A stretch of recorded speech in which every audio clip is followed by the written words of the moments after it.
कलम और किताब पर बंदूक का पहरा है। बिरसा, फूले, अम्बेडकर, पेरियार की बातें गांव-गांव ले चलो। संविधान बचेगा तो हम बचेंगे। तो संविधान बचाना झूठ मैं बोलता नहीं, क्योंकि मैं भारत का प्रधानमंत्री नहीं। जब जब बीजेपी आई है, खतरे में हिंदू की पहचान आई। अच्छा पर चर्चा वो आदमी कर रहा है जिसकी खुद की डिग्री संदिग्ध है।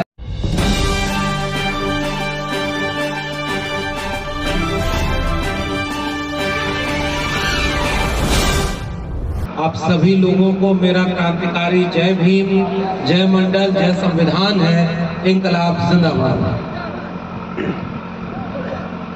आज ये दूसरी बार मौका मिला है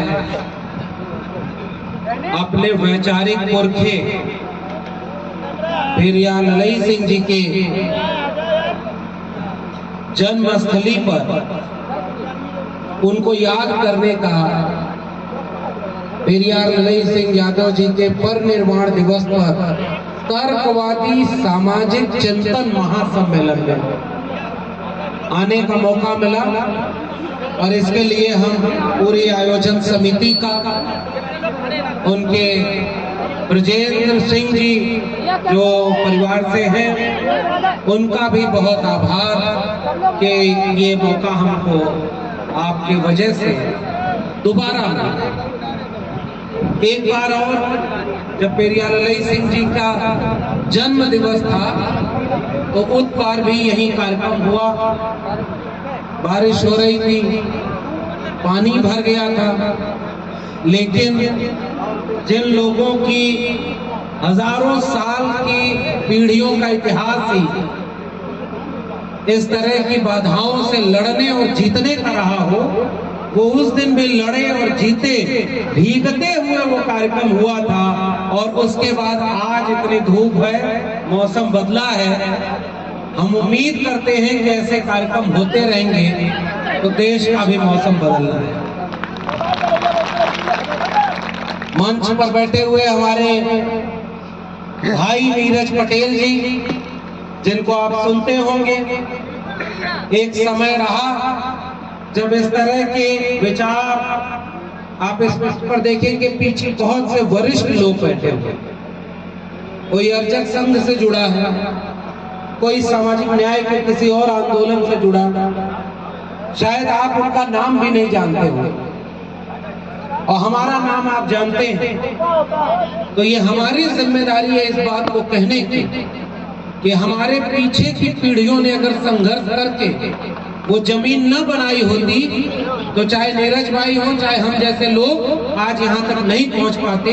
इसलिए उस हजारों साल के संघर्ष का जो परिणाम है, उसकी वजह से हमें आज ये मौका मिला है कि हम अपने इतिहास को याद करते हुए अपनी बात बिना डरे, बिना झुके बुलंदी से कहना शुरू करें। इसलिए उन पुराने लोगों को हमेशा सम्मान की नजर से देखें। वो लोगों ने बहुत मेहनत की, बहुत सारे लोग मंच पर बैठे। तब न सोशल मीडिया हुआ करता था, न कोई टेलीविजन चैनल। एक कार्यक्रम करना भी कितना मुश्किल रहता हो। और जिसकी बात हम करने यहाँ इकट्ठा हुए हैं, पेरियार ललई सिंह जी की, उनका इतिहास, अब उनके घर में खड़े होकर क्या बोला जाए। हमारे लोग तो हमसे ज्यादा जानते हो। वो लोग लड़ाई लड़े इसलिए हम लोग यहाँ खड़े हैं। आप कल्पना करिए, वरना आज का समय क्या है। आज का समय यह है कि हमारी झोपड़ी के भाग आज खुल जाएंगे। समझ रहे हैं ना? आपकी झोपड़ी के भाग खुल जाएंगे जब कह रहे हैं कि राम आए। अच्छा, गए कहां थे? ये सवाल तो इस देश के राम भक्तों को भी पूछना चाहिए कि हमारे भगवान का अपमान क्यों कर रहे हो? कहां गए थे? किधर गए थे? हम आज समय ऐसा आ गया है कि वहां से नारा दिया जा रहा है, जो राम को लाए थे हम उनको लाएंगे। कहां से लाए थे? कहां से? लेकिन आप एक बात और समझिएगा, हम लोग को ऐसी टिप्पणी भी नहीं कर देनी है जिससे, क्योंकि उनके भी लोग अगल बगल होंगे कि आपके ऊपर केस मुकदमा करके अंदर कर दें, हमें उनकी बात ही नहीं करनी है। हमें क्या करना है, हमें वो सवाल पूछना है जो पेरियार ललई सिंह पूछ गए। कोर्ट में मुकदमा हुआ, किताब जब्त की गई, मुकदमा लड़े, उसके बाद जीते, और जितना मुकदमा लड़ने में खर्चा हुआ उसको भी देना पड़ा। तो हमें जो कहना होगा हम उनकी किताब को कहें,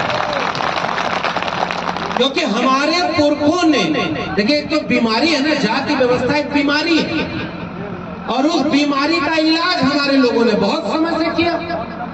लेकिन आज हम उस बीमारी का इलाज करने के लिए हमारे पास क्या करना, कोई भी बात हम अपने मुंह से क्यों कहें, जब हमारे पास एक से एक डॉक्टर मौजूद है। तथागत बुद्ध, महात्मा कबीर, सदगुरु रविदास, गुरु घासीदास, संत गाडगे महाराज, फूले जी, शाहू पेरियार, और वहां से लेके बाबा साहब डॉक्टर भीमराव अंबेडकर, ऐसे ऐसे डॉक्टर जिसके पास मौजूद है, वहीं से उसका दवाई लीजिए और आज के लोगों का इलाज करिए।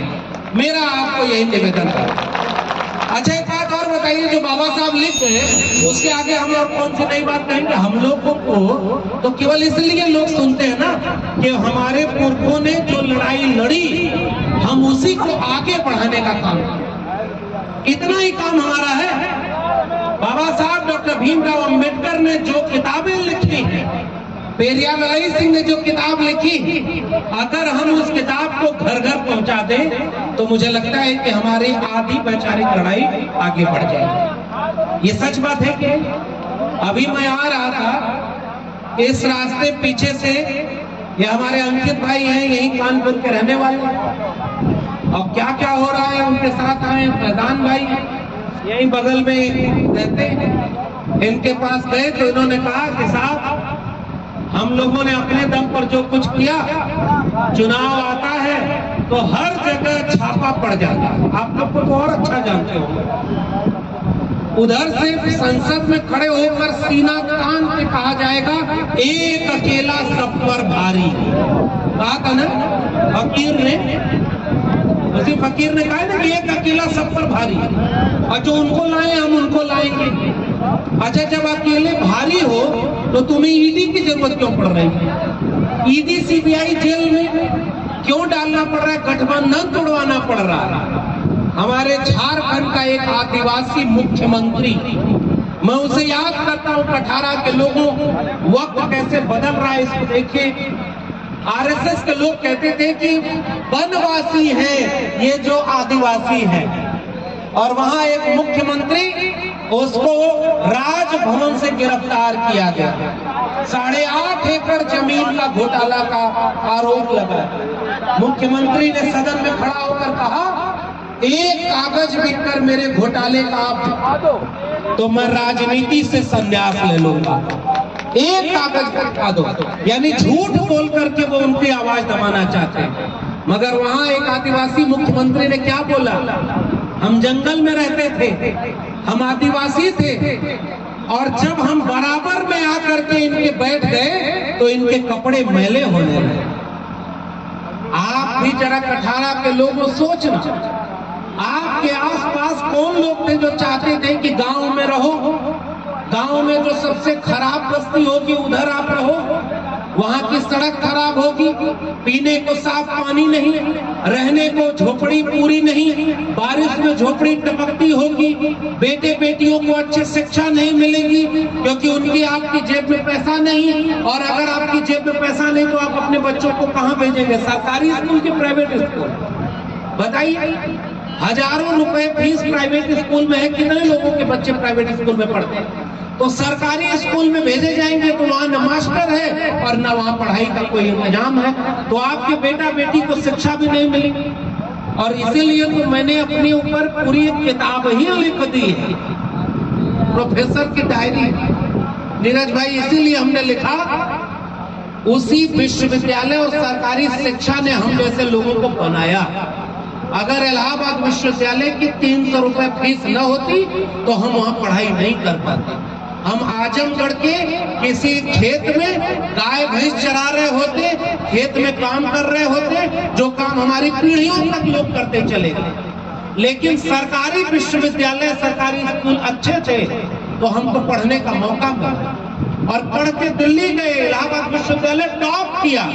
और मैं तो बार बार एक बात कहता हूँ इस देश के लोगों, पेरियार ललई सिंह को याद कर रहे हैं हम, और पेरियार ललई सिंह को पढ़ना जब शुरू किया तो उनसे दीवानगी एक वाक्य से हुई थी कि बलिदान न सिंह का होते सुना, बकरे बलिवेदी पर लाए गए, न काटे टेढ़े पादप गए, सीधों पर आरे चलाए गए, विषधारी को दूध पिलाया गया, बकरे बलिवेदी पर लाए गए, बलवान का बाल न बांका भया और बलहीन सदा तड़पाए गए। तब मुझे लगा कि हमारा नायक तो पेरियार ललई सिंह जैसा कोई होना है।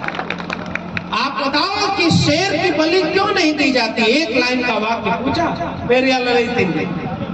और अभी मैं जब आ रहा था तो देखिए पाखंड और अंधविश्वास, उसका इलाज अभी जब नीरज भाई बोलेंगे तो इतना अच्छे से करते हैं, और वो इलाज जरूरी है हमारे समय के लोगों के लिए। नहीं तो हमारे लोग भी आजकल वही वाला झंडा लेकर के अपनी अपनी झोपड़ी का भाग जगाने निकल गए। उनको ये नहीं समझ आया कि शिक्षा बर्बाद हो गई, झोपड़ी में अंधकार आ रहा है, लेकिन है कि वो आएंगे तो आंगना सजाएंगे। अच्छा एक बात बताइए, वैचारिक लोग आएंगे तब आप क्या करेंगे? बाबा साहब डॉक्टर भीमराव अंबेडकर, महात्मा ज्योतिराव फूले, पेरियार ललई सिंह यादव तक की एक विरासत है, और उस विरासत में इसी तरह के आसान भाषा में आपको सवाल पूछा गया। और सवाल पूछा गया कि अगर आपके देवी देवता हमारे थे तो मंदिर में पुजारी हमारा काहे नहीं है भाई? सीधा सा सवाल तो मेरा है। और इस बात को इस तरह से समझिए कि जितना आज की तारीख में मंदिर का चंदा जाता है वो किसकी जेब में जाता है? मैं एक आसान कहानी सुनाता हूँ और जो सच्ची घटना पर आधारित है। झूठ मैं बोलता नहीं क्योंकि मैं भारत का प्रधानमंत्री नहीं हूँ। मैं एक प्रोफेसर रहा हूँ और सच बोलने की आदत है। एक आदमी, नोटबंदी हुई थी, नोटबंदी याद है ना? लाइन में लगे थे ना आपको? भारत के प्रधानमंत्री ने क्या बोला था? घर में शादी है, नोट नहीं है। आपका मजाक उड़ाया और आप फिर उन्हीं के जाल में फंसने के तैयार। नोटबंदी हुई, 500,000 का पुराना नोट बंद हो गया। एक आदमी बैंक में जमा नहीं कर पा रहा था, सोचा कि चले इससे भगवान को ही खुश कर दे। उनको क्या पता, गया पुरानी वाली 500,000 की नोट मंदिर में चढ़ाने लगा। अचानक एक आदमी बीच में आया और कहा कि रे मूर्ख, ये 500 और 1000 की पुरानी नोट क्यों चढ़ा रहा है? ये नोट तो बंद हो गई है। तो वो आदमी बोला, धीरे बोलो, तुमको पता है कि नोट बंद हो गई है, हमको पता है कि नोट बंद हो गई, भगवान को थोड़े ना पता है। और ये सच्ची घटना बता रहा हूं, मैं किसी का अपमान नहीं कर रहा। वो आदमी जोर से बोला कि भगवान थोड़े ना ये नोट लेते हैं तो उनको पता होगा। जो नोट लेता है उसको पता है कि पुरानी वाली नोट अब नहीं चलेगी, दान दक्षिणा ओरिजिनल नोट में देना। मैं इलाहाबाद पढ़ाई करता था, घूमने कभी कभी संगम चला जाया करता था, और बिल्कुल पुराने किस्से याद आते हैं तो मैं बताता हूँ। एक आदमी वहां पर गया तो पता चला कि लोग पूरब दिशा की ओर मुंह करके जल चढ़ा, तो वहां जब जल चढ़ाया जा रहा था तो वहां हमारी तरफ का आजमगढ़ का एक आदमी पहुंचा था, हमारा रिश्तेदार। उसने पूछा कि अच्छा यहाँ से जल क्यों चढ़ा रहे? तो कहा कि वो जो हमारे पुरखे हैं हजारों लाखों किलोमीटर दूर, हम यहाँ जल चढ़ाएंगे, सीधा जल उन तक पहुंच जाएगा। वो भी आदमी एक लोटा उठाया और आजमगढ़ की तरफ मुंह करके जल चढ़ाने अपने से। वही आदमी आया, कहा रे भाई यहाँ से कहाँ जल चढ़ा रहे हो, क्या हुआ? तो कहा कि वो आजमगढ़ में हमारा गेहूं का खेत अभी पानी नहीं भरा था, सोच रहा हूँ यहीं से पानी भर दूं। ध्यान से समझिएगा खेला क्या। और जैसे ही जल चढ़ाने लगा तो वो आदमी बोला, अरे भैया आजमगढ़ इलाहाबाद से 200 किलोमीटर दूर है, उतना दूर यहाँ का पानी कैसे जाएगा? वो कहा कि वो बगल में जो जल चढ़ा रहे हैं वो 2 लाख किलोमीटर तक चला जाएगा और हमारा 200 किलोमीटर नहीं जाएगा। ये आपके मानसिक गुलामी का एक षड्यंत्र रचा गया। इसीलिए महात्मा ज्योतिबा फूले ने मानसिक गुलामी से आजादी के लिए कहा, कि शिक्षा सबसे जरूरी है, कलम और किताब जरूरी है। अगर आप मानसिक रूप से आजाद होते हैं तो आप अपने बेटा बेटी को शिक्षा दिलाते हैं। और तब जाकर के बाबा साहब डॉक्टर भीमराव अम्बेडकर ने कहा, शिक्षा वो शेरनी का दूध है, उसे जो पिएगा वो दहाड़ेगा, वो सवाल पूछेगा और वो किसी तरह के अंधविश्वास में नहीं आएगा। इसलिए आप सबसे भी एक गुजारिश करके जा रहा हूँ, भूखे रहना, प्यासे रहना, एक रोटी कम खाना, एक कपड़ा कम पहनना, रिश्तेदारी में 1 रुपया कम देना और किसी ऐसी जगह पर पैसा मत देना जिसका कोई हिसाब ना हो। वो सारा पैसा बचाकर अपने बेटा बेटी को स्कूल जरूर भेजना, उनको शिक्षा जरूर दिलाना, वही आपकी गुलामी की बेड़ी को तोड़े। हमारे हाथ में अगर कलम और किताब नहीं होती तो हम भी कहीं गुलाम बन के बैठे होते। वो कलम और किताब आई तो हमने अपना हक अधिकार जाना और पढ़ना शुरू किया कि पेरियार ललई सिंह यादव ने सच्ची रामायण क्यों लिखी थी। आज तो सब लोग कहते हैं एक ही किस्म के राम है, और हम कहते हैं कि एक राम दशरथ का बेटा, एक राम है घट घट लेटा, एक राम का सकल पसारा और एक राम सब जग से न्यारा। ये तो हमारे पुरखों ने कह दिया। सतगुरु कबीर ने, कस्तूरी कुंडल बसे मृग ढूंढे बन माय, और ऐसे घट घट राम है दुनिया देखे नाय। जो आपके भीतर था उसको बाहर खड़ा कर दिया ताकि किसी दूसरे धर्म वाले से झगड़ा करवा सके और उनके नाम पर वोट ले सके।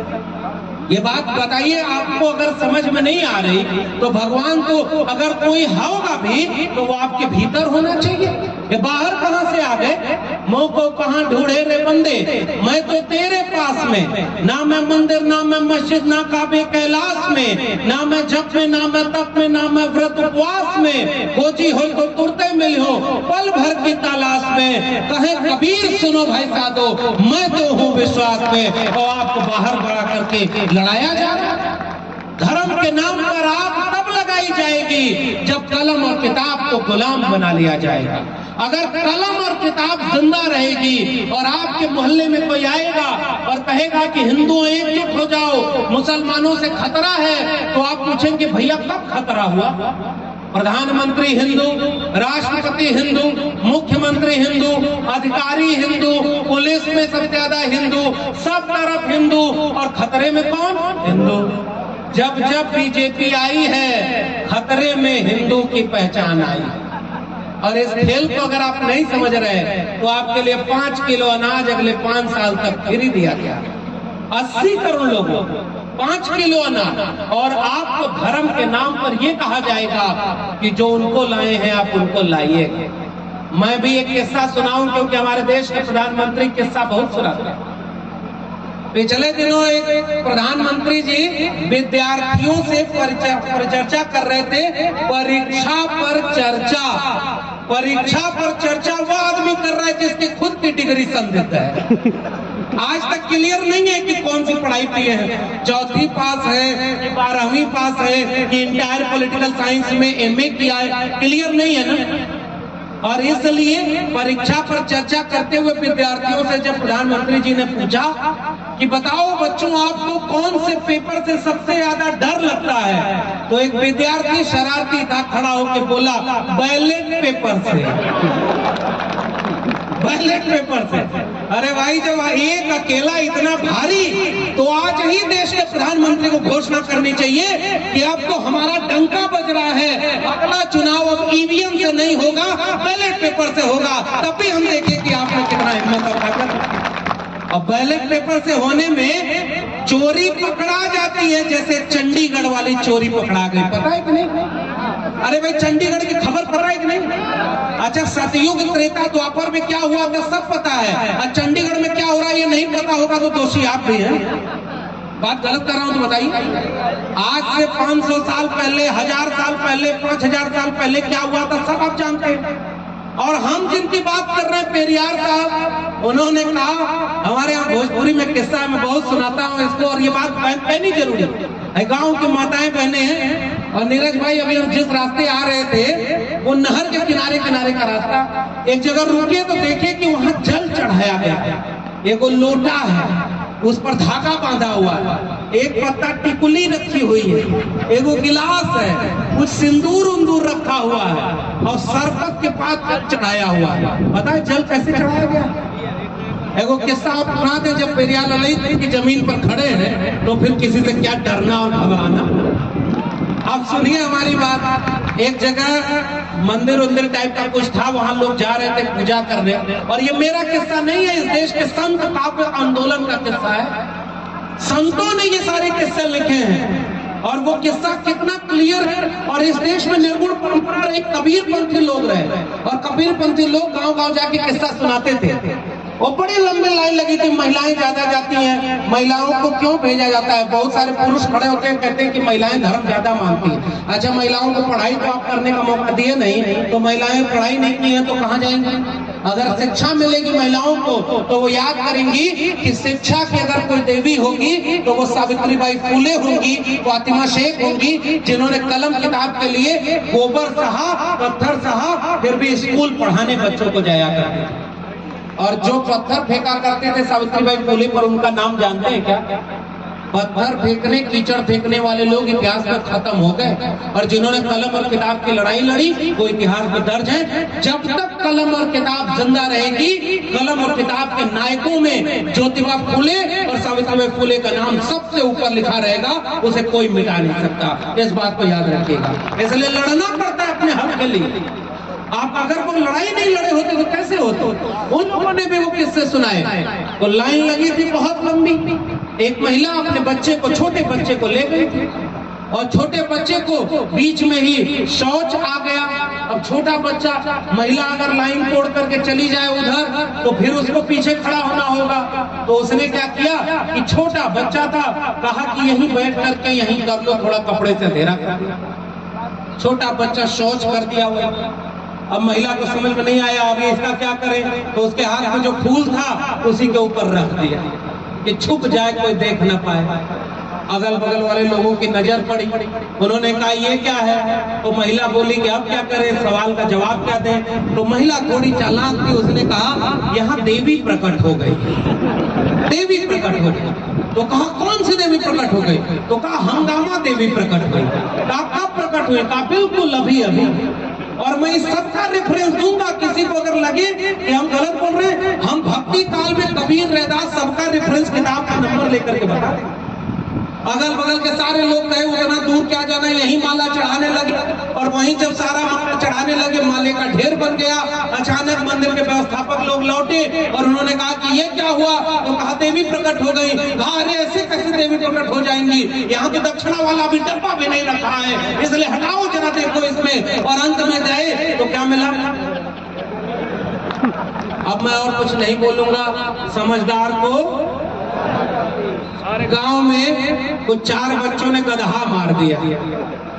गधा मार दिए तो एक आदमी के पास गए। किसके पास जाते हैं आप लोग समझते हैं ना? जो भूत भविष्य वर्तमान सबका भविष्य बताता है, उसके पास गए और कहे कि गांव में गधा मार दिया। तो कहा अरे ये तो बहुत बड़ा पाप हो गया, वेदों में लिखा है, पुराणों में लिखा है और इसकी सजा मिलेगी। और कहा क्या सजा मिलेगी? कहा 22 प्रकार के नरक होते हैं, उसमें कहीं काटा जाएगा, कहीं डीप फ्राई किया जाएगा, कहीं सड़ाया जाएगा। तो कहा मुक्ति कैसे होगी, बचाव कैसे होगा? तो कहा कि 25 गाँव के हमारे लोगों को बुला के खिलाना होगा, हवन कराना होगा, तब जाके इससे बचाव होगा। उसी आदमी से कान में एक आदमी जाकर बोला कि बाबू साहब, वो जो आपको 4 बच्चे गधा मारे हैं, उसमें एक वो आपका बेटा संतोष भी था। तुरंत वो चुपचाप बैठे। और हमारे यहाँ भोजपुरी में गांव में लोक कथा कही जाती है कि 2-4 लइकन में एक संतोष और गधा के मरले में कौनो न दोष। कोई दोष नहीं है। आपके बच्चे को अगर परीक्षा में नौकरी नहीं मिल रही, परीक्षा में नंबर नहीं मिल रहा, तो एक पाखंडी कोई आकर कहता है कि बेलपत्री पर शहद लगाओ और फला जगह लेकर चिपका दो, आपका बेटा परीक्षा पास कर जाएगा। कुछ दिन बाद अखबार में खबर छपी कि उसका अपना बेटा 8वीं में फेल हो गया। ऐसे लोगों की कथा सुनने आप भी तो जाते हैं कि नहीं जाते? ये जितने कथावाचक हैं इनकी डिग्री कभी आपने चेक की? आप किसी डॉक्टर के पास जाते हैं तो पता करते हैं कि नहीं कि डॉक्टर पढ़ा लिखा है कि नहीं? एगो मटका खरीदने जाते हैं तो उसको ठोक बजा कर देखते हैं कि नहीं, और आप अपना पूरा विश्वास और अपने बच्चों का भविष्य जिनको सौंप रहे हैं आप उनको जानते नहीं। इसलिए मेरी गुजारिश आपसे, गांव के लोगों, आपको पता नहीं है कि लखनऊ और दिल्ली में कौन लोग बैठे हैं। लखनऊ और दिल्ली में वो लोग बैठे हैं जो पूंजीपतियों के पैसे से चुनाव लड़ते हैं, करोड़ों करोड़ रुपया उनसे लेते हैं और करोड़ों रुपया लेकर के वो चुनाव लड़ते हैं, और जब चुनाव जीत जाते हैं तो उनका 12 लाख करोड़ रुपया माफ कर देते हैं। और आपके लिए कहते हैं 5 किलो अनाज अगले 5 साल तक मुफ्त में मिलेगा। क्यों भाई? मुफ्त में शिक्षा चाहिए थी कि अनाज चाहिए थे? आप लोग हाथ उठा के बताओ, मुफ्त में अनाज चाहिए कि शिक्षा चाहिए? जोर से बोलिए। अगर आपको दो चीजें विकल्प में दें कि मुफ्त में क्या लोगे, तो पढ़ाई और दवाई लेंगे कि अनाज लेंगे? अगर दवाई और पढ़ाई मुफ्त में मिल जाए तो 5 किलो अनाज आप कमा सकते हैं कि नहीं कमा सकते? वो तो आप अपनी मेहनत से खा सकते हैं, लेकिन आपको भीख की तरह से कुछ चीजें ऐसी दी गई जो मुफ्त में दी जा रही हैं, और आप भी जब चुनाव आता है तो कहते हैं हम तो उन्हीं का देव जी का नमक खाए हैं, और आपका नमक खा के 12 लाख करोड़ रुपया इस देश के उद्योगपतियों का माफ कर दिया गया। किसान का कर्जा माफ हुआ क्या? भाइयों और बहनों, हमको चुनाव में वोट देना। 2022 तक हर सर के ऊपर छत होगी। क्या सर के ऊपर छत आ गई क्या? 2022 तक किसानों की आय दोगुनी हो जाएगी। दोगुनी हुई क्या? 2 करोड़ रोजगार हर साल मिलेगा। मिला क्या? 18 के लोगों को कितनी सरकारी नौकरी मिली? 69,000 शिक्षक भर्ती घोटाले में आरक्षण लूटा गया। वो बच्चे वहां पर आंदोलन कर रहे हैं इको गार्डन में, और वहां पर दलितों पिछड़ों का हक मार लिया गया। उनके खोपड़ी के भाग कब खुलेंगे? उनमें तो ये शायद नीरज भाई ने एक रिपोर्ट की थी, उसमें भी लगातार इन लोगों ने दिखाया अयोध्या के कई लोग उसमें आंदोलन कर रहे हैं, और वो लोग कह रहे हैं कि भैया हमारी झोपड़ी का भाग कब खुलेगा? हमने तो परीक्षा पास कर ली। इसलिए मेरे गांव के लोगों, एक बात बहुत याद रखना, बहुत खराब वक्त आ रहा है। बाबा साहब डॉक्टर अंबेडकर बहुत कुर्बानी देकर 4 बच्चों को कुर्बान किया। आज माता रमाई का दिन है याद करने का। माता रमाई को पत्र लिखा था बाबा साहब अंबेडकर ने जब वो विदेश में पढ़ रहे थे, और उन्होंने पत्र लिखकर कहा कि रमा, अगर तुम न होती तो मैं कुछ नहीं कर पाता।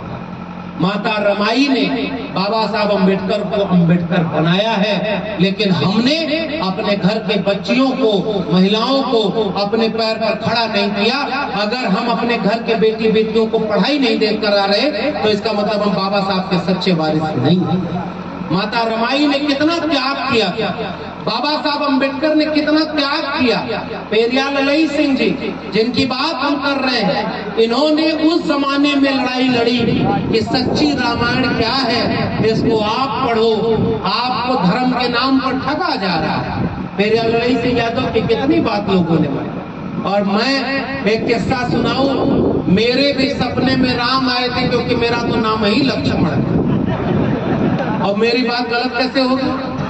राम आए और उन्होंने कहा कि भ्राता लक्ष्मण, हमको लोग बुला रहे हैं, क्या करें? तो हमने कहा कौन बुला रहा है? तो कहे वही जो हमको लेने आए हैं। तो हमने कहा कि भाई आपने सबको बनाया है कि आपको कोई बनाया है? तो भगवान राम ने हमसे सपने में कहा कि मेरा मन नहीं कर रहा है वहां जाने का, क्योंकि सुना है हमारे नाम पर जो जमीन खरीदी तो उसमें घोटाला हो रहा है।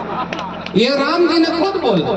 राम जी ने मुझसे कहा कि सुनो लक्ष्मण, तुम्हारे अपने इस समय भारत में 45 साल में सबसे ज्यादा बेरोजगारी है, लोग खाने बिना मर रहे हैं, लोगों के पास पहनने को पूरे कपड़े नहीं हैं, शिक्षा नहीं है, नई शिक्षा नीति से रोजगार खत्म हो गया, तुम क्या कर रहे हो? हमने कहा कि हम जो कर रहे हैं वो तो कर रहे हैं, लेकिन लोग आपको लाने में लगे हैं। तो राम जी बोले, जब उस समय इतना माहौल खराब है तो हम तो ऐसे नहीं करेंगे।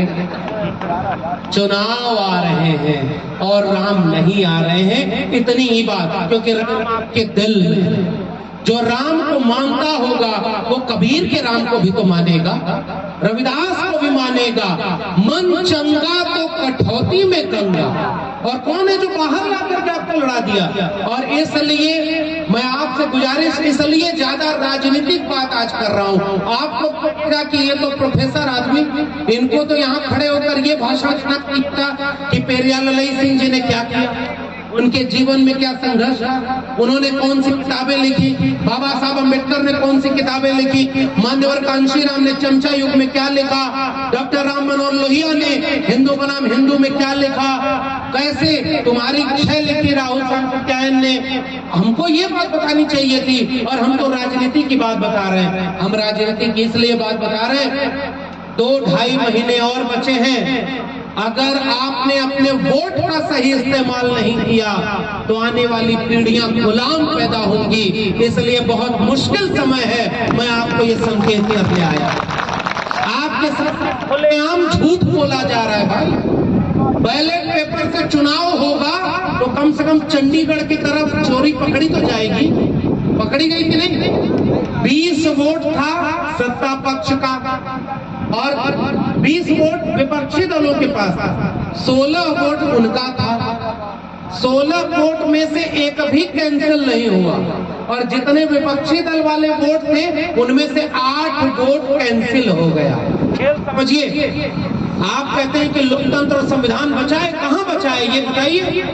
8 वोट कैंसिल हुआ, और 8 के 8 वोट किसके कैंसिल हुए? विपक्षी दलों। और कैंसिल कौन कर रहा था? वहां एक अधिकारी बैठा हुआ कलम चला रहा था, और उसको अचानक याद आया कि यहाँ तो कैमरा लगा है।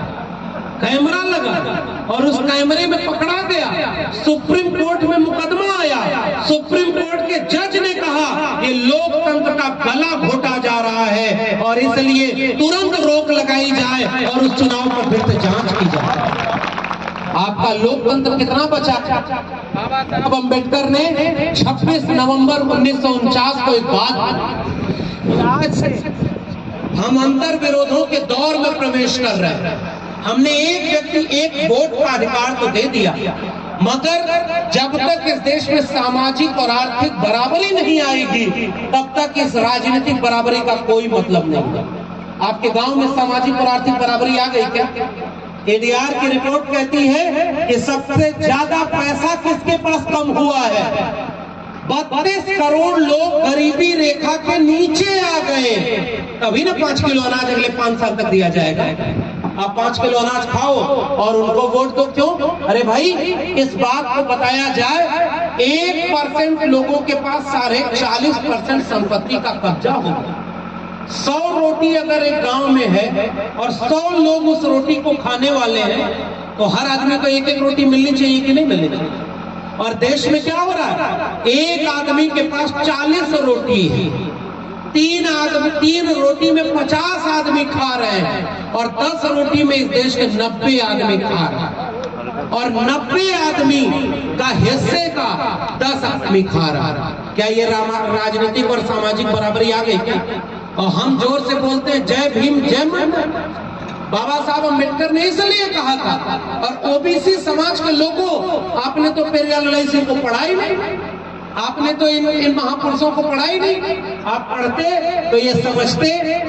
आप उस समय जो लड़ाई लड़ रहे थे वो लड़ाई 2017 तक पहुंची, जब इसी उत्तर प्रदेश में मुख्यमंत्री के बेटा रहे, खुद 5 साल मुख्यमंत्री रहे, विदेश से पढ़कर आए, और जब मुख्यमंत्री आवास से निकले तो उनके मुख्यमंत्री आवास को गंगा जल से धुलाया गया।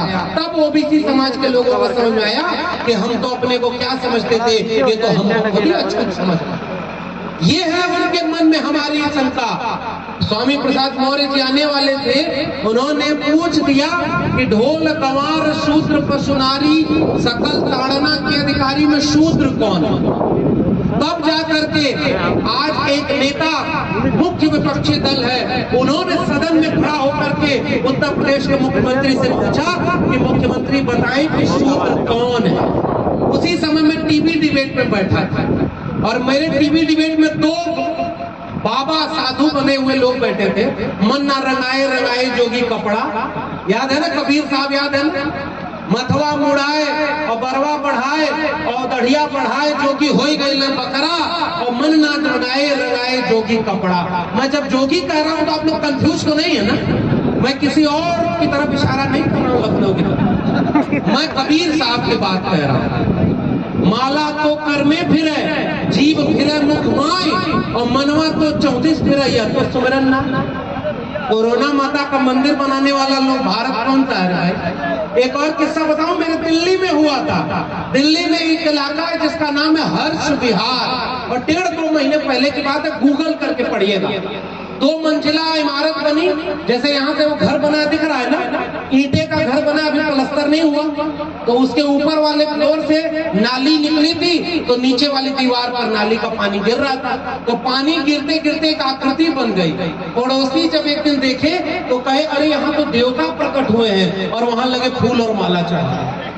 शाम को मकान मालिक आया, देखा लाइन लग गई है कि बड़ा दूर जाते थे। देवता का नाम नहीं ले रहा हूँ, आप जाके गूगल करिएगा। मैं किसी का नाम नहीं लेता हूँ क्योंकि मुझे पता है यहाँ अगर किसी का नाम लेंगे तो वो बिरसा, फुले, अम्बेडकर, पेरियार का ही नाम लेंगे। बाकी लोगों को हम उस लायक नहीं समझते कि उनका नाम यहाँ से लिया। हम अपने वैचारिक पुरखों का नाम लेंगे। तो ऐसे जब हुआ, और मैं फिर से कर रहा हूँ, गूगल करिएगा, मैं झूठ नहीं बोल रहा, प्रधानमंत्री नहीं।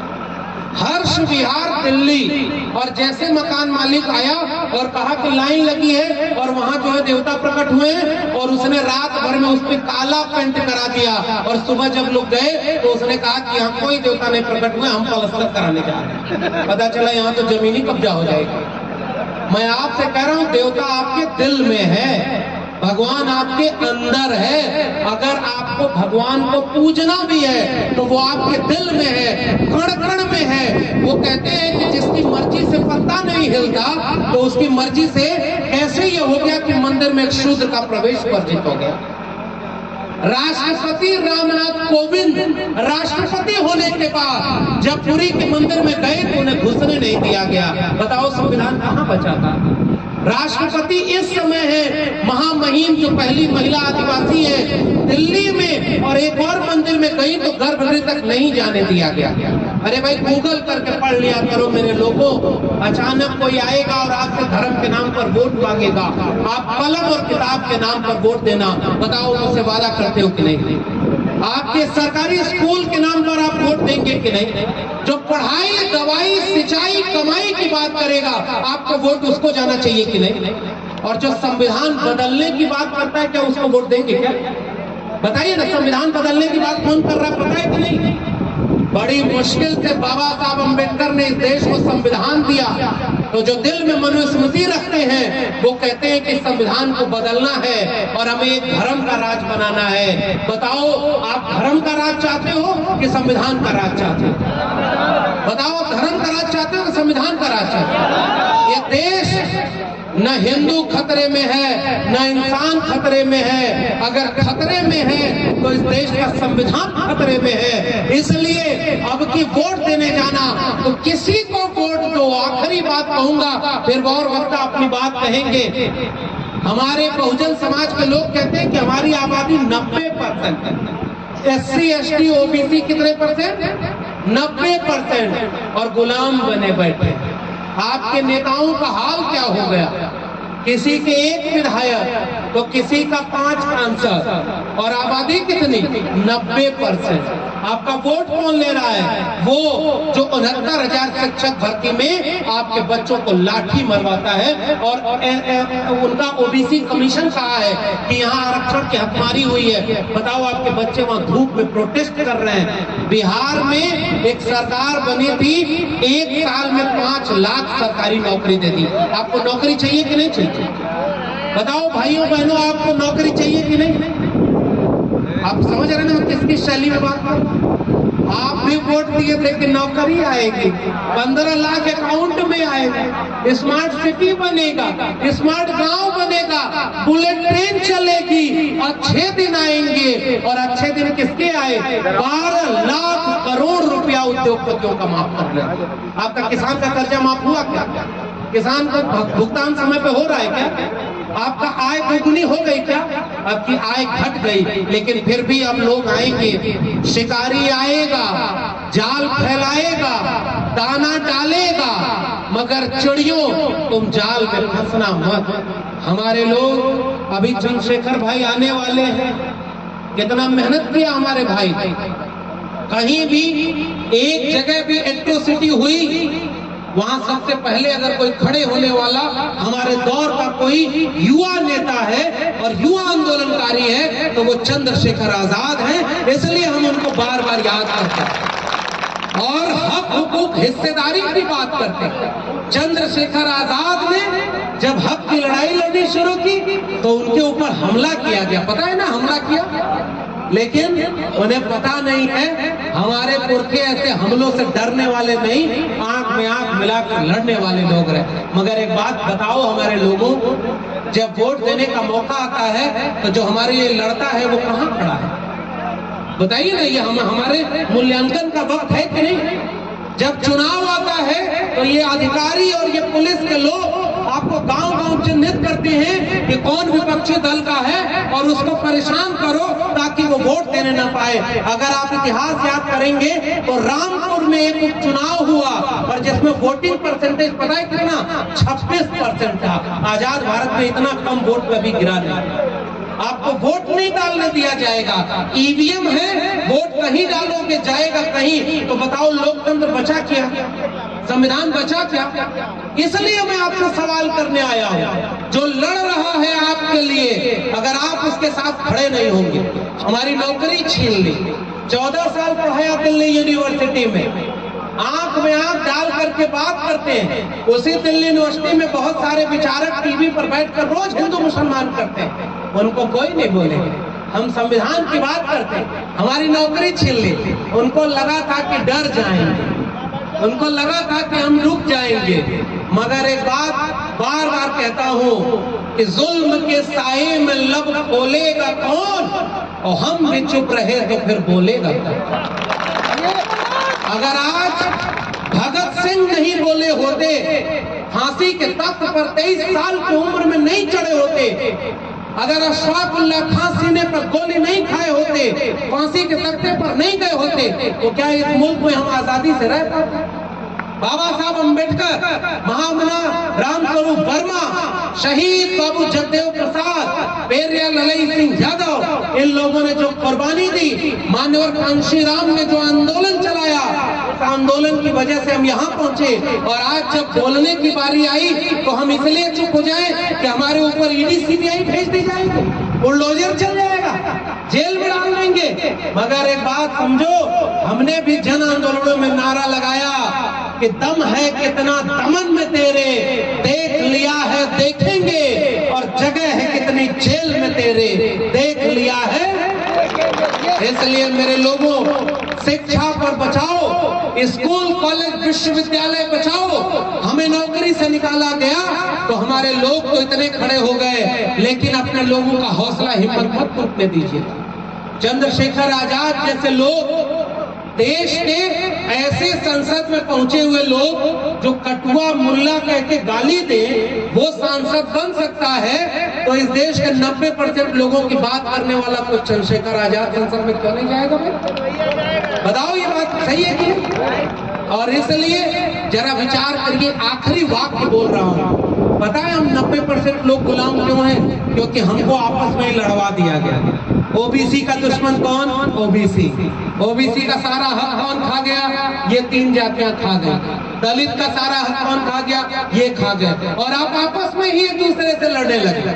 अभी आज देश में देश का पहला प्रधानमंत्री ऐसा, जब चुनाव में वोट मांगने आए तो उन्होंने दोनों बाहें फैला के कहा कि मैं ओबीसी माँ का बेटा हूं। और जब 19 के चुनाव में आए तो कहे मैं अति पिछड़ी माँ का बेटा हूं। और 2022-23 में जब जाति जनगणना की मांग होने लगी तो कहा जाति तो होती ही नहीं, जाति केवल गरीब अमीर की होती है। बताइए, पलटी मार अगर इस देश में कोई नेता है तो वो नेता कौन है? एक ही नेता है, नाम नहीं लेना है, उनको क्या कहना? फकीर आदमी है, झोला लेके चले जाए, नाम नहीं लेना।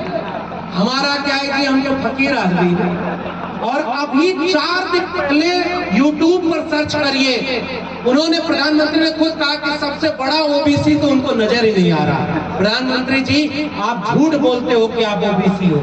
अगर आप ओबीसी होते तो पेरियार ललई सिंह यादव की बात करते, आप ओबीसी होते तो पीपी मंडल की बात करते, आप ओबीसी होते तो जगदेव बाबू रामस्वरूप वर्मा की बात करते। बिहार में गठबंधन तोड़वाना था, इसलिए उन्होंने कर्पूरी ठाकुर को भारत रत्न दे दिया, लेकिन भारत रत्न दे करके सम्मान बढ़ा है क्या? क्योंकि उसके बाद दूसरा भारत रत्न जिसको मिल गया उसका नाम आप जानते हो।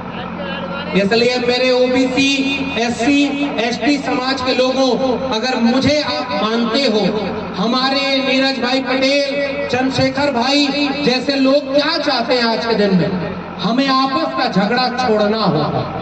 10 बातें हैं ना रे भाई, ओबीसी को ओबीसी से लड़ाने वालों, एससी को एससी से लड़ाने वालों, हम सब एक बात गांठ बांधे।